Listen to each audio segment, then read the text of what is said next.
In this video, I'll be showing you how to make a Word document on mobile. It's a very simple method, so if you find this video helpful, be sure to drop a like and subscribe. Now, before I get into it, just bear in mind that this works exactly the same whether you're on iPhone, Android, or Samsung.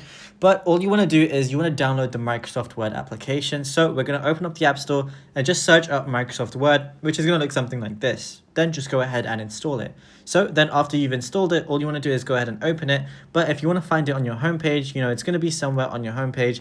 Mine is right here. But if you can't find it, all you got to do is swipe down in the middle of your screen, just type in Word, and then the Word application is going to come up. Then once you open it, you're going to see a lot of different templates. You can have a blank template if you want to. You can open something up that's existing, or you can use one of these templates that Microsoft Word has to offer. But then I'm just going to do a blank template right now. Then you can just literally do whatever you want inside it. And then once you're happy with it, you're going to see those three little dots. So we're going to press those, and then you can save it, you can export it, or you can even go ahead and print it if you want to as well. But it's as simple as that. Now, if you found this video helpful, be sure to drop a like and subscribe. And also let us know in the comments what more tutorials you would want from this channel in the future.